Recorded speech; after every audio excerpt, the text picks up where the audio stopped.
Next tonight, a wheelchair user from Sheffield says he's furious that some taxi drivers are refusing to take him on journeys. Professor Duncan Cameron says he's regularly turned away by black cab drivers, even though it's against the law. He's calling on Sheffield City Council to remove licences from drivers who fail to pick up wheelchair users. Here's Mark Ansell. This is how it's supposed to work. You approach a Hackney carriage taxi and are taken on your journey, whether you're a wheelchair user or not. But for Professor Duncan Cameron, he's regularly turned away, including on 3 consecutive occasions last month. There we go. All right. It makes you feel incredibly vulnerable. It's not like I have another option for getting back home. My wheelchair is not going to get me up the hill to my house. I really want to see taxi drivers educated in terms of, A, their legal obligations to take you as a disabled person, but secondarily, how they are making people feel, how vulnerable, how upset you feel. You know, I've gone home and burst into tears having fought to get a taxi before.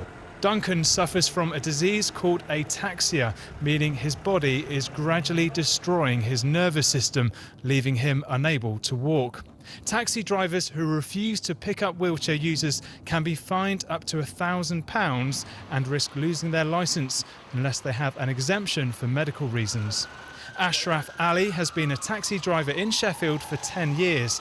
He thinks some cab drivers are downright lazy. I find this appalling because as far as I am concerned, as a driver, you have a duty of care.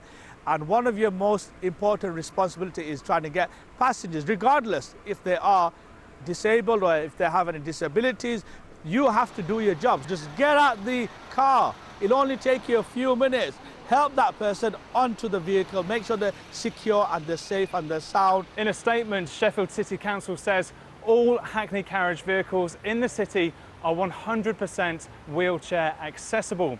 To become a licensed driver, applicants must complete a range of tests, including disability awareness and the loading and unloading of wheelchairs. We urge people to inform us of any instance where licensees have failed to fulfil their duties. Well, I think it's an absolute joke because the council does have a website where you can report taxi drivers that don't take you. I take a photograph of the licence plate and of the Hackney carriage number. Every time this happens to me, I fill that form in and I never ever get a response. Duncan has vowed to go on highlighting the problem until taking a taxi ride is as easy for him as it is for anyone else. Mark Ansell, BBC Look North, Sheffield.